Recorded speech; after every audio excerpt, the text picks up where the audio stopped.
Last week we saw that Paul used a soaring metaphor, a metaphor of light and darkness, to help his audience understand the kind of life that Christ was calling them to live.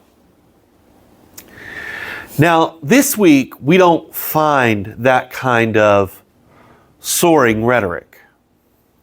What we find are the kinds of mundane exhortations that any teacher of philosophical or religious wisdom might have written or spoken to their audience. Nevertheless, Paul contends that this orientation that he is laying out for us is vital.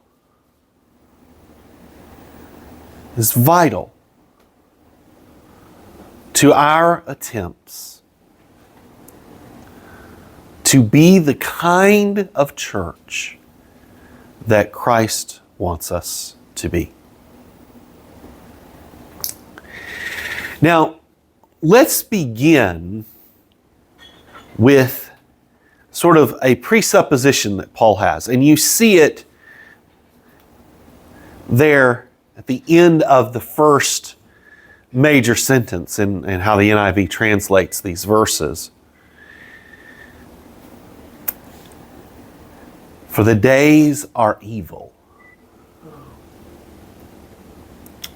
In order for us to live appropriately, we must understand the times. We must understand the times in which we live. Now, for Paul, part of that was obviously theological. Paul saw the age in which he lived as being fundamentally shaped by this gospel reality that Christ had come into the world. Now, obviously, what Paul is doing is he's saying, okay, a new age has started, and that means that the old age is dying away. But there's more to it than that. This week I was reading Michelle Lee Barnwell's book, Neither Complementarian Nor Egalitarian. And we're going to talk a lot more about that book over the next 3 or 4 weeks. But one of the things that she points out, and she's not the only one, this is standard practice among New Testament scholars of this day, is that for Paul, he is in a world that values status hierarchies and that establishes a particular way if you want to get things done. That is, you move up the status hierarchy, right? And that would have been expected even for sort of a Jewish teacher like Jesus. Of course, if you're Jewish, you're automatically less because you're in the Roman Empire, all that kind of stuff. But Jesus could have still been born in an aristocratic family. He still could have been, gathered around him this support from the Jewish nation. He still could have, if he had to die, he still could have done so in a noble way by being beheaded by Caesar, right? And it would have hurt a whole lot less too. Instead, Jesus speaks a powerful word against the entire Roman way of doing things through the cross. Jesus takes upon himself a lowly position, Philippians 2 tells us. Now, it's not as lowly as some people have tried to make it. I mean, after all, Jesus is still an heir of David. He likely had at least enough money to get a basic education. Jesus could read. But he's not on the inside. He's on the outside. And even the status markers that he has are not recognized. And in the end, he is rejected, not only by the Roman authorities, but by the religious authorities of his own people. He is executed via crucifixion, a method of execution that in the Roman mind was particularly appropriate for slaves. And it was, in the Roman mind, the most shameful way to die.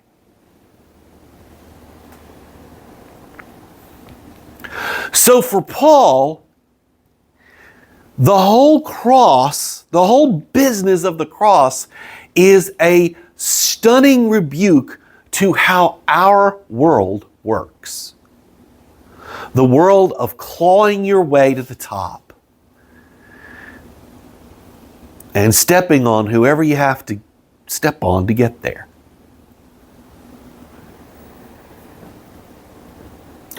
So for Paul, what that means is, by definition, the ways of this world must be, in some sense, evil. I don't think Paul had worked out in his mind how that all fit together.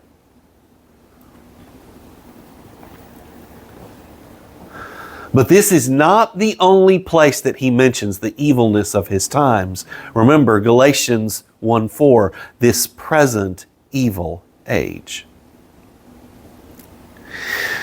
But part of Paul's analysis was not just theological, it was historical. If you read between the lines of Paul's biography as we have it in Acts and of his writings as we have them in his letters, Paul was an astute analyst of the world around him. And not only that, but Paul had a habit of making friends in high places.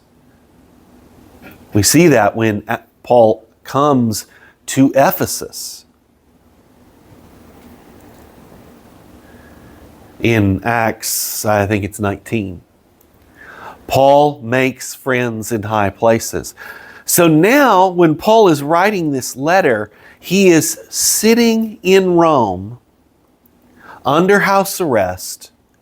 And you can imagine he's chatting up the different soldiers that are sent to guard him, you know. And of course, the longer that the soldier's there, probably the more Paul chats him up, you know, and gets information out of him, you know. And Paul has some awareness, and maybe more than we suspect, of his situation. Let's assume, just for giggles, that this letter was written in 61 AD. In just 1 year, all of Nero's closest advisors, his early closest advisors, are dead, or are out of power, or are somehow dismissed from the public stage and can no longer influence Nero in good directions. In just 3 years, 64, there will be a fire in Rome that destroys a significant portion of the city, and Nero will blame that fire on Christians. That will result in the deaths of both Peter and Paul. In 5 years, 66, there will be a devastating rebellion in Judea that will result in the destruction of Jerusalem, the destruction of the temple, and the temple will never be rebuilt, at least up to our current time. In 7 years, Nero himself will be assassinated because people get tired of him being crazy. And over just a few month period of time, there will be 4 different emperors. Rome will descend into something approximating civil war, something that the Romans always feared.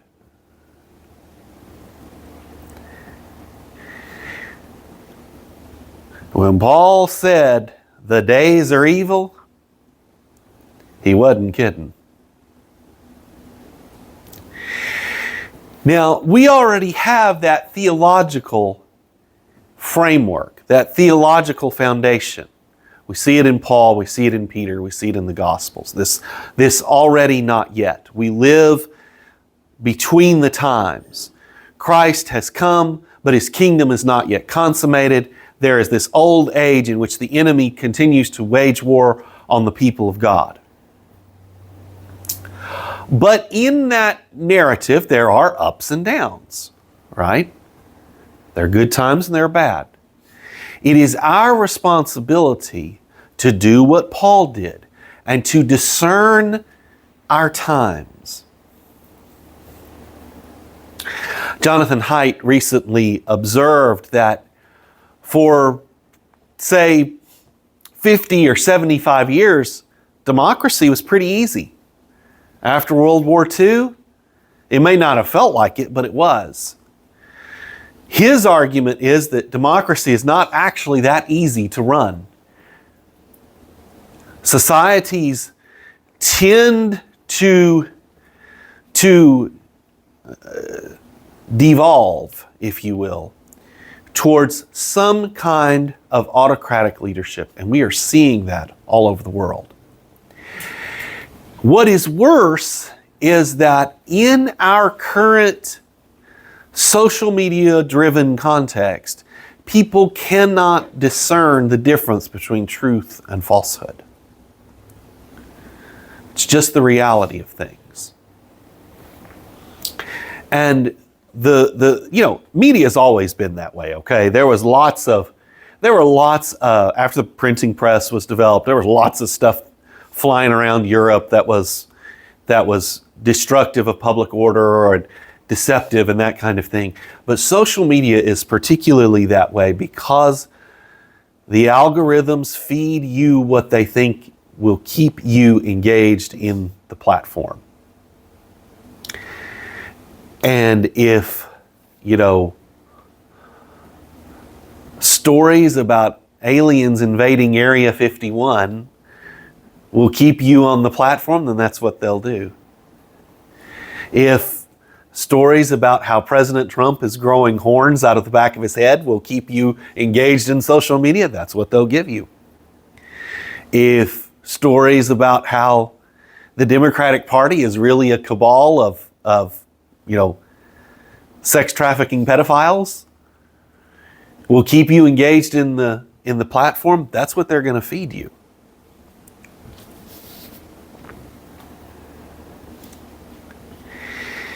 We as Christians have a responsibility not just to be discerning, but to be curious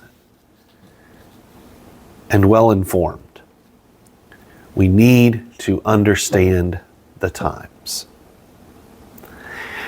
And that means we have to do it, by the way, without conspiratorial thinking or fear-mongering. We can't just sort of resort to the easy explanation that explains everything. And humans have a tendency to do that, by the way. We get very uncomfortable when things can't be explained. The hard thing is, things can't always be explained. Do you know that there were some people running around the Roman Empire saying that Nero was going to come back from the dead after he was killed? That went on for at least 20 years.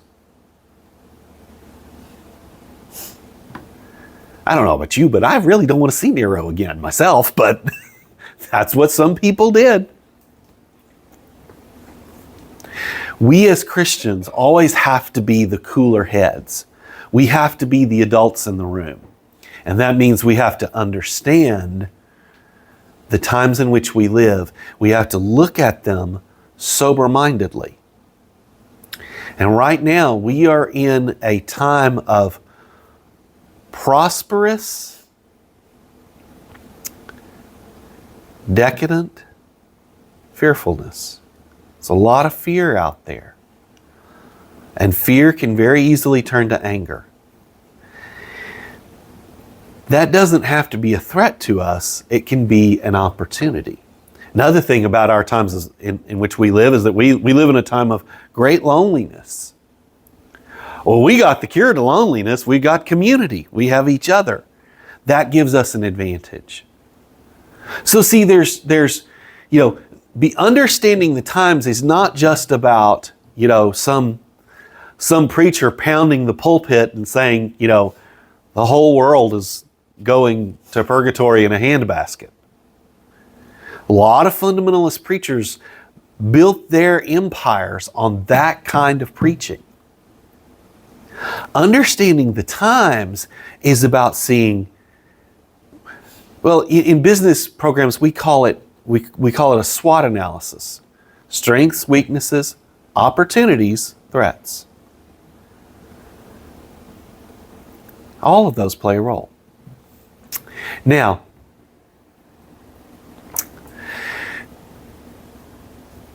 understanding the times then is the jumping off point for the counsel that Paul gives us this morning. And he gives us 3 exhortations. Okay? 3 exhortations. But these exhortations help us to understand what it means to live carefully, to live consistently, to walk in a particular way, in the way that Paul wants us to. And the first of those, and what you have is you have these 3 pairs of prohibitions and commands. So you get a prohibition, then a command, a prohibition, then a command. Okay? And the first one is, don't live as unwise, but live wisely. Don't live unwisely, live wisely. Now, the frustrating thing about wisdom is that wisdom is not about law. Wisdom is not about rules. Wisdom sometimes is not really even about principles. Wisdom is about discernment and discretion. Discernment and discretion. Okay? Jesus used to get onto the religious authorities of his day precisely because they didn't have discernment. Precisely because they did not see the times for what they were. They did not see the obvious signs of what was going on. Well, they didn't understand the times, right? But because they didn't understand the times, they also did not discern the proper way of living. Think about it this way. When times are good, you can get away with a little bit of stuff, right? You don't have to be as strict about things. But when times are really hard, you can't really afford any mistakes. Why? Because times are hard. Because there's no margin for error. You have to understand the times in which you live. That's the first thing that Paul is telling us. Live wisely. Now, does Paul give us any help in understanding what that means? Not really. Notice that phrase, making the most of every opportunity, for the days are evil, right? Making the most of every opportunity. What does that mean? Well, it's hard to say for sure, but one thing that I think he certainly does mean is when you have an opportunity for ministry, when you have an opportunity to build up capital with the people around you, with your local government, with your national government. You need to take advantage of that. Likewise, let's do the flip side of that. Maybe that also means that sometimes you just gotta not die on a particular hill because that's gonna cost you later. Okay? Now I realize that all of this is rather unspecific, okay? But that's the nature of it. That's the nature of wisdom. You don't know what it's gonna look like until you see it. And then you go, oh, we did X when we should have done Y. Or, oh, we missed this opportunity over here. Or, oh, this was really not a good way to behave because it actually cost us in this way over there. Okay? Now, I said that being wise is about discernment and discretion. Okay? Discernment and discretion. There's something else that being wise is about. It's about, I think you would call it sobriety. Russell Moore published an article last week, I think it was, for Christianity Today, where he talked about the importance of gravity, of living seriously, not making things a spectacle that shouldn't be a spectacle. He was talking about, of course, when the President and the Secretary of Defense went and addressed all these generals and admirals, and they all just sat there like stumps on a log. Well, actually, that's how generals and admirals are supposed to be, because there's a certain gravity to the job that they have. And that gravity is part of what has made our military both the most lethal in the world and the least likely to betray its own government. Okay? Now, why am I highlighting that? Because of the second command that Paul gives us. He says, don't live foolishly, but figure out what God's will is, right? Well, what does it mean to be foolish? Well, sometimes we think of foolishness as just the polar opposite of wisdom. Well, foolishness certainly is the opposite of wisdom. Fool is the opposite of wise in sort of biblical parlance. But there's actually more to it than that. Foolish people are those who treat the standards and values of the community with wanton disregard. With wanton disregard. Let me illustrate it this way. One of the things that I learned very early on from my father, who worked in construction and maintenance and stuff all his life, stuff where you can get really hurt, right? Okay?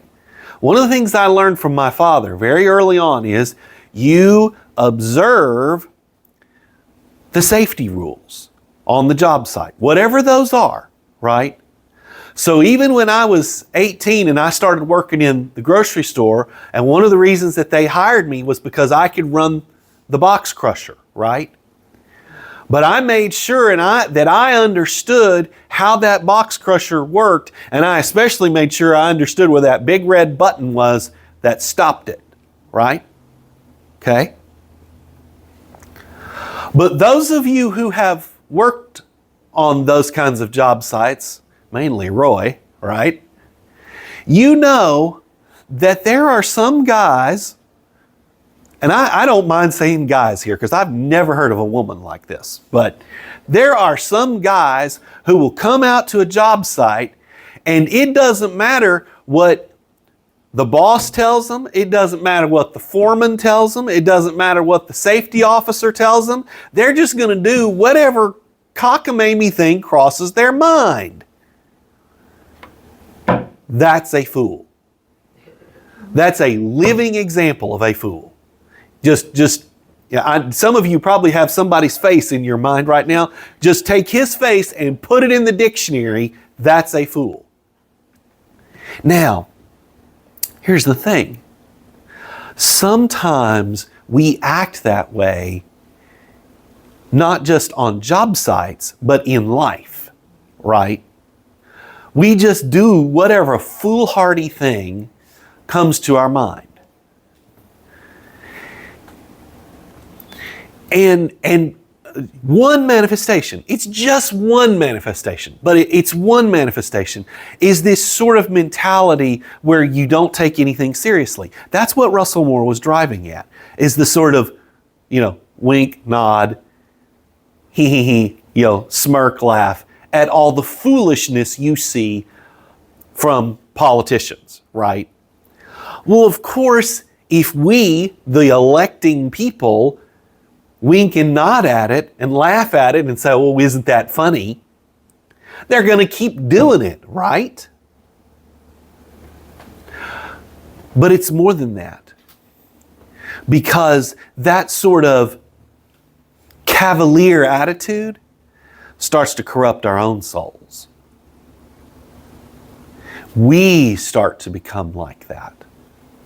And we begin to be those who wink and grin at sin. And not just at, just sort of the garden variety sins that we all struggle with, but sin that really hurts people. Oh, boys will be boys. Giggle, giggle. Paul is telling us, don't live like that. Instead, set your mind on figuring out what God's will is. In another place, it's Philippians, Paul says, set your mind on things above, right? In this case, he's just saying, find out what God's will is. Do that. Do that. Now, this third command, prohibition and command that Paul gives us is a little more specific, right? Paul says, don't get drunk with wine. And then he gives us a reason. That leads to debauchery. In other words, don't get drunk. Really bad things happen when you get drunk.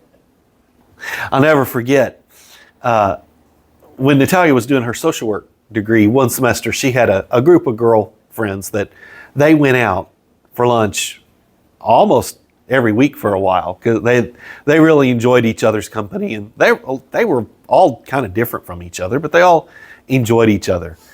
And one time they took Natalia to this Mexican place. Have you ever been drunk? She's like, no. And they started telling drunk stories. And one of the girls was like, oh, you need a drunk story. You need a drunk story. And one of the other girls who had had way too many of these drunk stories said, no, she doesn't. The one who'd had the most drunk stories was the one who was the most sober-minded about this. She's like, no, who wants to be, wake up on the side of the road covered in your own vomit? This isn't good. Well, that's what Paul is saying. Remember, Paul's already expressed a concern for things like sexual immorality and uncleanness, right? He's already expressed that kind of concern, and now he says, look, when you get liquored up, you do all sorts of things that you otherwise might not do. What's the old country song? I went to bed at 2 with a 10 and woke up at 10 with a 2.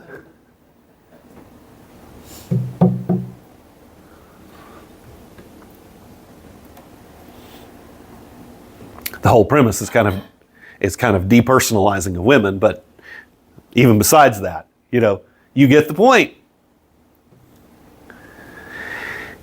What Paul says is instead be filled with the Spirit. Now, what what does Paul mean by that? Because, aren't we already filled with the Spirit when we are converted? Well, yes, but, don't take Paul too literally here. He is using this image of filling to communicate the way that our life ought to be shaped by the Spirit. And that's all of it ought to be shaped by the Spirit, right? So it's like you could paraphrase Paul by saying, don't fill your guts with moonshine.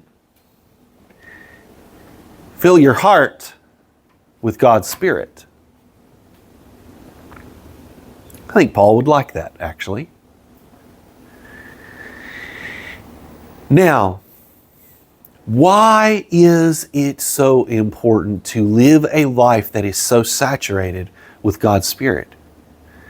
Well, because that will inevitably, inexorably draw us into a life of worship. Now, let's do a little Trinitarian theology here, okay? One of the things that we know about God's Spirit from Galatians is that it yearns for connection with God the Father. The Spirit communes with our hearts so that our spirit cries out, Abba, Father, Dad, Papa.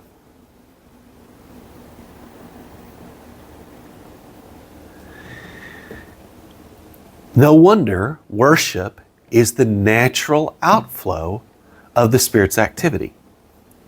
Now, why is worship so important in Paul's current construct? Well, we might talk about that a little bit next week, but we're going to talk about it a little bit now too. For one thing, it's not impossible, but it's a lot harder to sin when you are worshiping God, and especially worshiping Him from your heart. But there's more to it than that. As the Christian psychologist Jim Wilder readily observes, we sing to those we love. We sing for those we love. We sing about that which matters to us. Paul wants us engaged with God. And another thing Wilder would say is that he also wants us engaged with each other. There is something that happens when we sing. There is a bonding that takes place. I don't know, some of you may have experienced this, but Natalia and I, some of our favorite memories of college are gathering with friends around a piano or around a guitar and just singing together. Those are beautiful times. And what's funny is when they're happening, they just kind of slip by you, and then you look back on them later and you go, man, that was so awesome. Why didn't we do that more? It's a shame that for the last 1700 years, 1800 years, churches have been built just like this one. Big, long rectangles. You can't look at each other while you sing. And when we finally started building churches in sort of a theater mode, what did we do? We turned out the lights. You can't see anybody. Remember what Dr. Wilder taught us. You bond with other people through your eyes. And so, what Paul is urging us to, as individuals and as a community of faith, as a family of faith, Paul would say, what Paul is urging us to is a life that is characterized by worship. Worship that flows from within, but that also bonds us to God and to one another.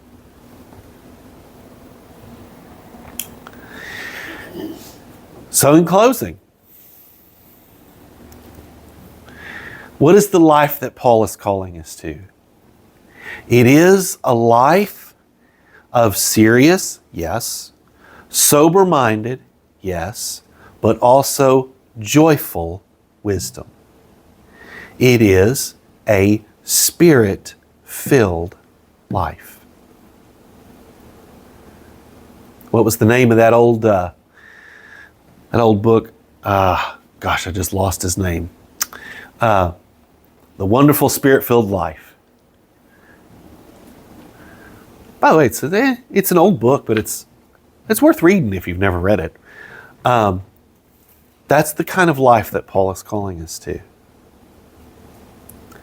The wonderful Spirit-filled life, a life of wisdom, a life where we really know God, we really know what He wants, we care what He wants, and a life that is dedicated not to ourselves and not to all those maladaptive coping mechanisms that numb our psychological pain, but to a life that is dedicated to God, a life that is engaged with one another.